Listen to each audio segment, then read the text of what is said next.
We want to tell you about the continuing nightmare ordeal of a Canadian teacher in Indonesia. Neil Bantleman is back in prison after being reconvicted of child sex crimes. Bantleman surrendered to authorities in Jakarta on Friday.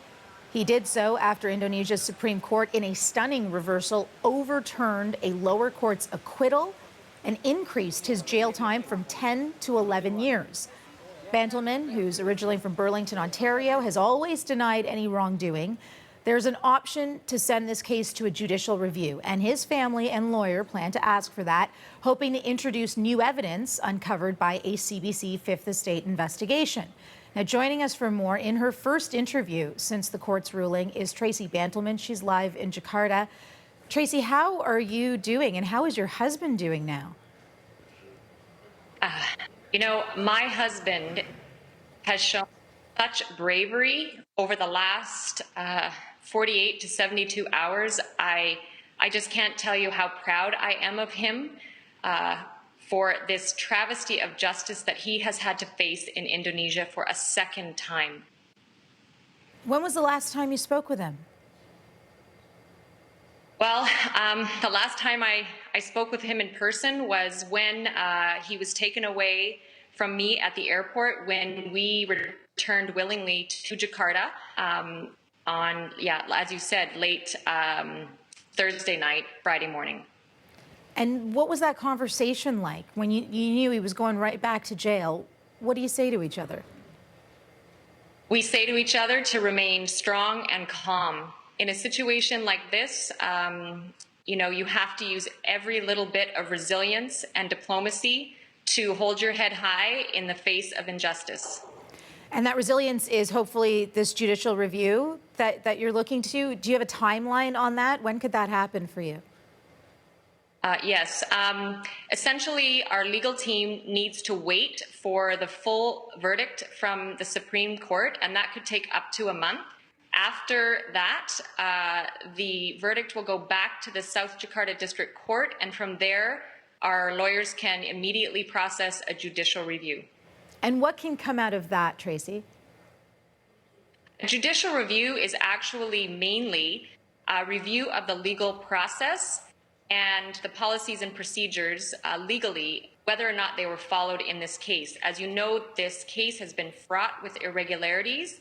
It's been, unjust from the beginning. Although the High Court did overturn the verdict and fully acquitted Neil, for all the right reasons, there is no evidence in this case.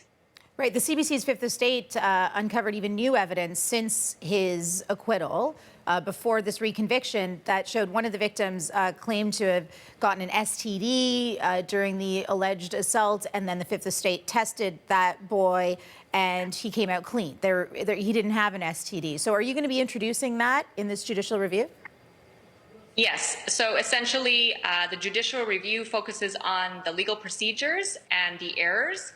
And then alongside that, we introduce new evidence as it comes forward. And that will be one piece we will introduce. Okay, well, where are you finding the hope in these kinds of days like this, Tracy? You know, it's really interesting being here in Indonesia. The word that I constantly get back in Indonesian is sabar, which is patience. And Neil is getting the same message from, his counterparts and colleagues in Indonesia. And I think that we didn't expect this process to go on any longer. And apparently, this is going to take more time than we anticipated. When news broke across the country that your husband was being sent back to prison, Foreign Affairs Minister Stéphane Dion reacted to the court ruling. Let's listen to what he had to say. So if Indonesia wants to send the message that your rights will be respected, you will have due process in Indonesia, they need to correct the situation for Mr. Bantleman and the other gentlemen.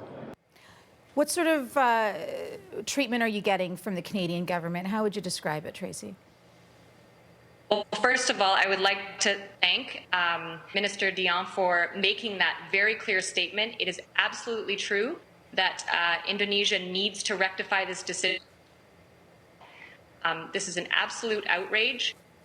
What the Canadian government has done in terms of support for Neil, making the statement, having ministers speak out on his behalf, is going to be extremely helpful here in Jakarta. It essentially allows the embassy to move fully forward and engage at the highest levels with all diplomatic tools that they have to find a speedy and just resolution. Do you have faith in this process? Yeah, I have to. I have no choice.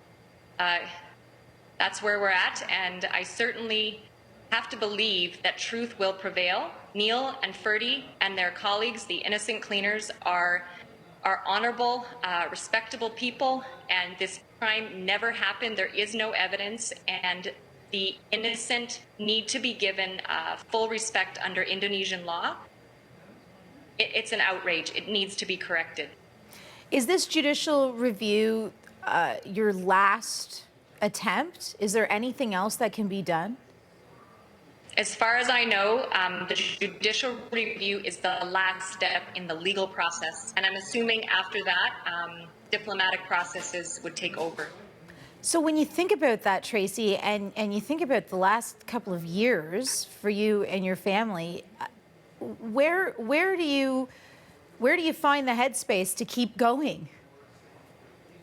You sort of have to compartmentalize. And over this whole process, we've only thought about our future in terms of weeks and months. And we continue to just, reset our hopeful, date for a full resolution. We had hoped we were going to be back on Canadian soil in less than a month. And now we have to reset that and look towards possibly December. All right. Well, we do wish you all the best, Tracy, and we appreciate you joining us today. Thank you for your support. That is Tracy Bantleman joining us live in Jakarta, Indonesia.